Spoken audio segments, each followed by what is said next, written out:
Hi everyone, it's Steph. If this is your first time here, thank you so much for clicking on this video, and if this isn't your first time, then welcome back. This has been a widely requested video ever since I made my Stardew Valley mods video, which you can find somewhere on the screen right now, but I wanted to show you guys what all the mods that I use look like when I'm actually playing the game. Today I'm going to be showing you my Riverland farm save, which, fun fact, is the first time I had ever played Stardew Valley ever. Like, not on stream, but ever. So let's go. Welcome to my humble abode, where I have one child so far with Abigail. You might find some other NPCs hanging around the farm, so I'll let you guys tell me how many NPCs you can find in the comments down below, because I'm married to all of them. I had a lot of people tell me that the Riverland farm layout was probably not the best layout to start my Stardew Valley journey on, but here we are. One of the biggest challenges I found with this layout was that not a lot of things actually fit in like a square spot. You had to really work with all the little edges and create your own spaces for each thing that you wanted on your farm. This area here was me trying to grow giant crops for the first time, but I realized afterwards that this is probably not the best chance for me to grow giant crops, but it's still a nice decorative piece anyway.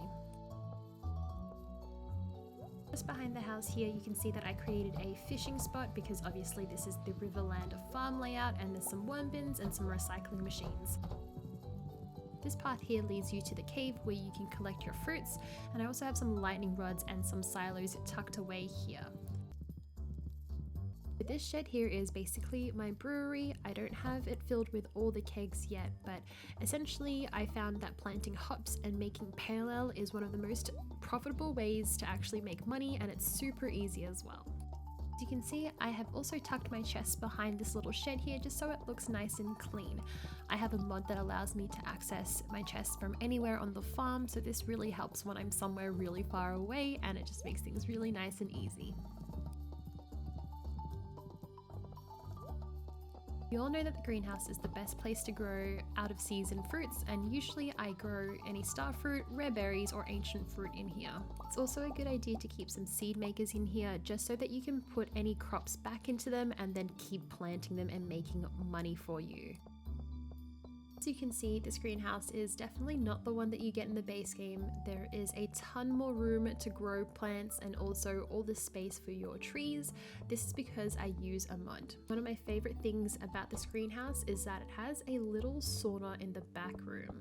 This area here basically acts the same as the bathhouse near the train station, and once you plop yourself in and relax, you replenish your energy at a really quick rate.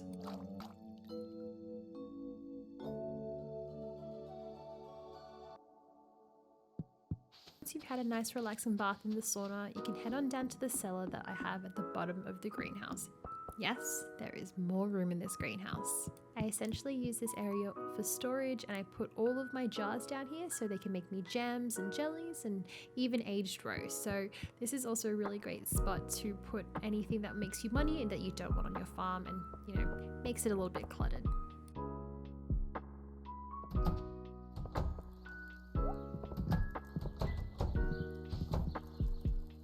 My barn and my coop animals actually separated on two areas on my farm. Over here we have the barn animals, which are the cows, the goats, and the pigs. So obviously the cows create cheese, and so do the goats, and the pigs find truffles, which you can then turn into truffle oil, all of which make really great profits for your farm. To make sure our farm animals are happy, I have a ton of room here, which I try and replenish every single day with new grass for them to chew on.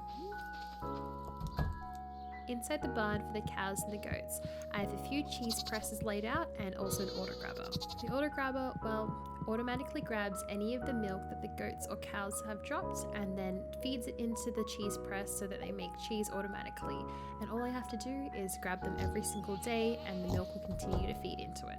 Same thing goes for the barns with the pigs. I have a few truffle oil makers, and I simply feed the truffles into them and they make me oil, and voila, profits.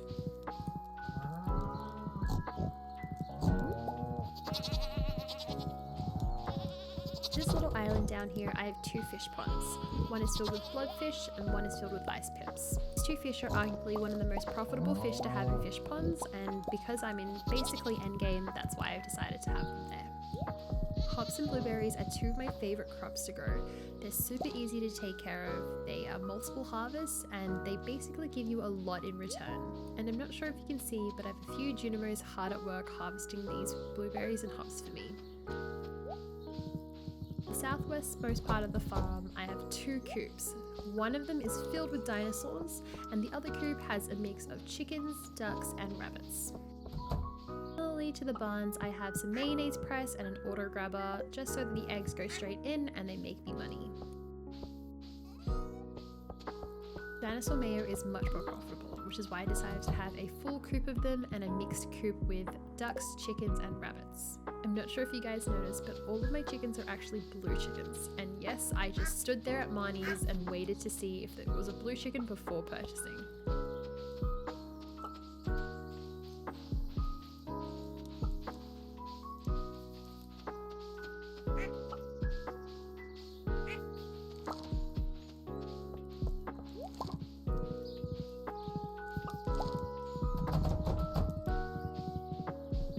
Middle section of the farm is kind of my pride and joy. I filled it entirely with ancient fruit. Yep, all ancient fruit. And let me show you something. Come with me.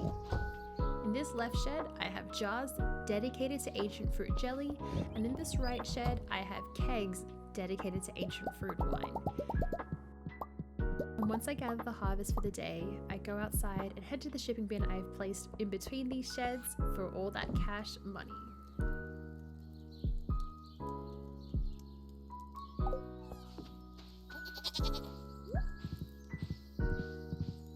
The fish that you should consider having in your fish pond is a sturgeon. Sturgeon roe is incredibly profitable and will make you passive income in no time. So I loaded this little fishing dock with crab traps, and I also have recycling machines and worm bins as well. Keeping everything together, it just makes everything a little bit more efficient when I want to refill them.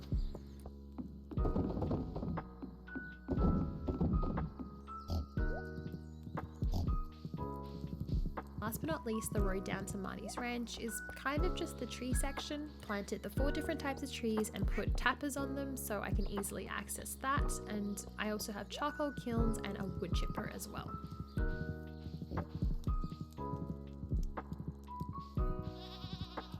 I'd say that this farm is about maybe 90-95% complete. I don't have all the obelisks on my farm, but I do have the desert one, which is hidden over here, and it's honestly in the perfect spot because I'm pretty sure I was doing some skull cabin runs at this time. It was just really easy to get to.